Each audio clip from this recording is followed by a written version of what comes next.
Good morning everyone, welcome to all of you. स्वागत है बच्चों आपका पार्श इंटरनेशनल स्कूल की ऑनलाइन क्लासेस में।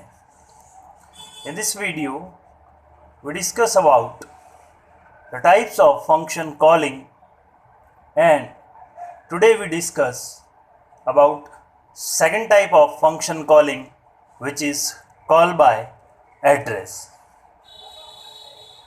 First, see the definition of call by address.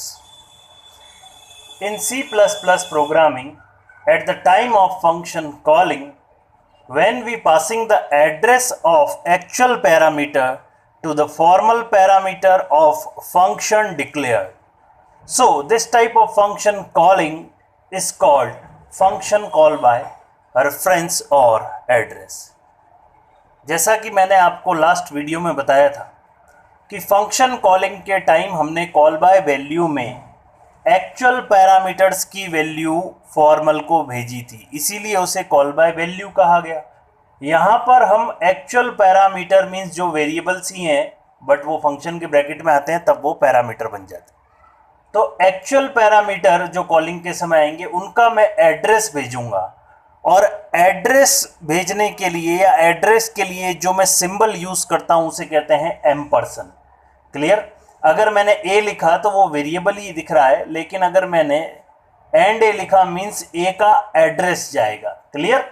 ये चीज तो ये यहां पर यही कह रहा है कि फंक्शन कॉलिंग के टाइम जब आप एक्चुअल पैरामीटर का एड्रेस फॉर्मल पैरामीटर को भेजते हैं तो इस टाइप की फंक्शन कॉलिंग को क्या कहते हैं?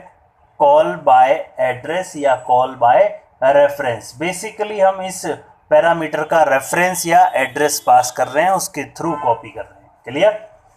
तो प्रोग्राम सेम टू सेम है, जितने भी लास्ट प्रोग्राम था उसी तरीके का मैंने एक दूसरा प्रोग्राम, उसमें हमने सिंपल इंटरेस्ट निकाला, हम चाहे तो उसमें भी कर सकते थे। एक चीज याद रखें, जब हम एक्चुअल पैरामीटर के रूप में यहाँ पे वेरिएबल की जगह जो पैरामीटर वेरिएबल के रूप में अगर उसका एड्रेस भेज रहे हैं तो याद रखें वैल्यू वेरिएबल ही लेता है, तो इसीलिए यहाँ पर जो पैरामीटर वेरिएबल था यहाँ पर भी पैरामीटर आपका वेरिएबल ही था। लेकिन जब आप यहाँ से एड्रेस भेजोगे तो यहाँ पर आपको पॉइंटर्स लेने पड़ेंगे, क्योंकि एड्रेस को स्टोर करने का काम कौन करता है? पॉइंटर करता है। ये चीज़ ध्यान रखें। तो जब भी हम एड्रेस यहाँ से भेजेंगे तो हमें यहाँ पर पॉइंटर्स लेने पड़ेंगे, और पॉइंटर को हम डिक्लेयर किससे करते हैं? पॉइंटर भी एक प्रकार के वेरिएबल होते हैं, but variable normal variable value store करता है और पॉइंटर वेरिएबल जो है एड्रेस को स्टोर करता है। और पॉइंटर वेरिएबल को डिनोट करने के लिए उससे पहले क्या लिख देते हैं? स्टार। क्लियर? तो देखते हैं हम इसमें हम दो इंटीजर्स का सम करना चाहते हैं उसके रेफरेंस के थ्रू। किस तरीके से करेंगे जरा देखिए। मैंने एक फंक्शन का प्री डिक्लेरेशन कर दिया है जिसे कहते हैं फंक्शन प्रोटोटाइप। एक सम नाम का फंक्शन होगा जो दो पैरामीटर लेगा x और y, और दोनों कैसे होंगे? पॉइंटर है। इसका मतलब इनमें जो कॉपी होगा वो क्या कॉपी होगा? एड्रेस कॉपी होगा। और वो एड्रेस कैसा होना चाहिए? इंटीजर टाइप का ही होना चाहिए। और ये रिटर्न कैसी वैल्यू करेगा? इंटीजर वैल्यू रिटर्न करेगा। फिर वॉइड मेन प्रोग्राम हमारा स्टार्ट होता है। हमने तीन वेरिएबल लिए, integer a, b, c। abc तीन वेरिएबल है हमारे। clr scr clear the console screen, ये आउटपुट स्क्रीन आपकी क्लियर करेगी। cout से यूजर को हम फर्स्ट मैसेज पास करेंगे, enter the value of a and b।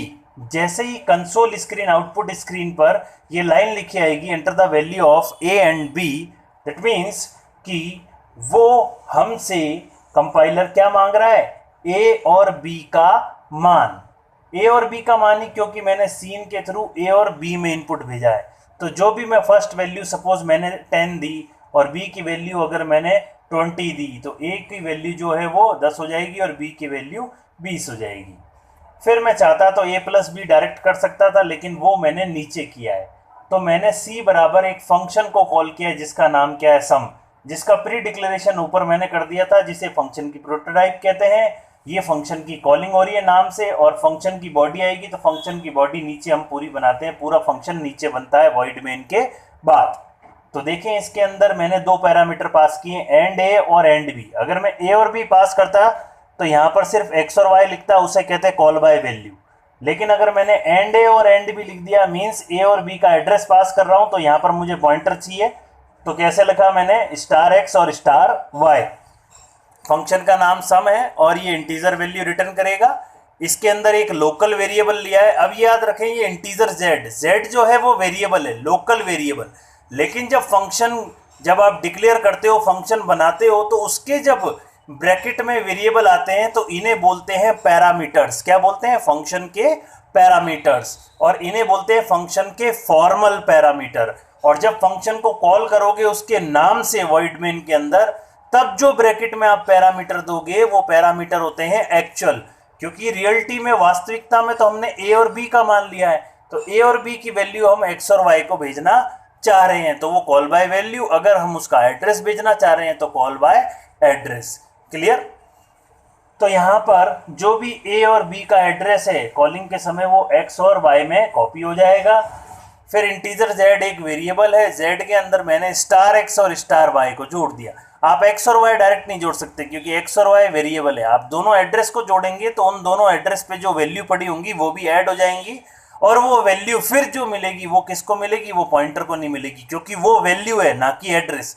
अगर आप एड्रेस चाहते हो तो आपको स्टार जेड यूज करना पड़ेगा, लेकिन हम वैल्यू चाहते हैं इसीलिए एक्स और वाई जुड़ जाए, तो हमने star X plus star Y दोनों एड्रेस पे जो वैल्यू है वो जुड़ जाएगी, और यहाँ पर एक वैल्यू रिटर्न जेड करा दिया। और जेड वो कैसा है, इंटीजर है। मतलब सी इक्वल टू, जैसी सम को मैंने फोन लगाया, कॉल किया, फंक्शन कॉल बाय एड्रेस हुआ, इन दोनों की कॉपी इन दोनों के अंदर हुई, पूरी बॉडी ने काम किया और आंसर में क्या दिया, जेड। तो पूरे की जगह क्या प्राप्त हुआ मुझे, जेड किस में कॉपी हो गया, सी में। तो आउटपुट में किसको प्रिंट कर दूंगा, sum of B, A and B equal, इतनी तो लाइन प्रिंट होगी और उसके बाद सी की वैल्यू 30 प्रिंट हो जाएगी, गेट सी एच। अगर मैं ये लाइन यहाँ पर प्रिंट कराना चाहता हूँ, यहाँ नहीं कराना चाहता, फंक्शन में ही कराना चाहता हूँ, डायरेक्ट आंसर आ जाए, तो आउटपुट वाली लाइन को मैं डायरेक्ट नीचे लिख सकता हूँ, रिटर्न जेड हटा दूंगा और ये लाइन यहाँ लिख दूंगा, sum of A comma B is. But फिर मैं सी को प्रिंट नहीं कराऊंगा, फिर मैं किसको प्रिंट कराऊंगा, जेड को, क्योंकि जेड ही किस में जा रहा है, सी में। फिर मुझे यहाँ सी की रिक्वायरमेंट नहीं रहेगी, डायरेक्ट गेट सी एच आएगा। तो ये जो था वो आपका था फंक्शन कॉल बाय एड्रेस। तो हमने टोटल पढ़ा कि फंक्शंस इनडायरेक्टली किसी काम को काम करने के लिए हम यूज करते हैं। फंक्शन मोस्ट इंपॉर्टेंट है। जैसे ही अगला लेसन स्टार्ट होगा उसके अंदर जब भी क्लास एंड ऑब्जेक्ट से प्रोग्रामिंग होगी, आपके प्रोग्राम दो टुकड़ों में बढ़ जाएंगे, क्लास होगा और एक वॉइड मेन होगा। अब क्लास में जितना भी इनपुट प्रोसेसिंग आउटपुट जो भी होगा वो सब आप फंक्शन के थ्रू करोगे। जैसे ये मेन फंक्शन है, चाहो तो आप एक ही फंक्शन के अंदर डाल दो और चाहो तो आप अलग अलग फंक्शन के अंदर डाल दो। तो ये सब कुछ अपने पे डिपेंड करेगा, लेकिन काम वहाँ पर हर चीज़ फंक्शन से होगी। इसीलिए हमें फंक्शन बनाना आना चाहिए। फंक्शन में 4 चीज़ें होती हैं, वापस याद कर लें। फंक्शन की रिटर्न टाइप, मीन्स फंक्शन कैसी वैल्यू रिटर्न करेगा, कंपलसरी है, फंक्शन कोई ना कोई वैल्यू रिटर्न करता ही है। सेकेंड थिंग, फंक्शन का नाम मतलब आइडेंटिफायर, रूल्स फॉलो होंगे। फंक्शन के पैरामीटर, क्लियर, फॉर्मल पैरामीटर होंगे एक्चुअल में, और फंक्शन की बॉडी। और फंक्शन ऑलवेज कॉल, उसको कॉल करेंगे किससे, बाय इट्स नेम, उसके नाम से, क्लियर, और आएगी क्या, उसकी बॉडी, क्लियर। तो टाइप्स ऑफ कॉलिंग में 2 प्रकार की कॉलिंग होती है, call by value and call by reference. ध्यान रखें, कॉल बाय वैल्यू के अंदर एक्चुअल पैरामीटर की वैल्यू सेंड की जाती है, पास की जाती है फॉर्मल को, और कॉल बाय एड्रेस में एक्चुअल का एड्रेस पास किया जाता है। नेक्स्ट वीडियो में हम नेक्स्ट टॉपिक पढ़ेंगे। Thank you.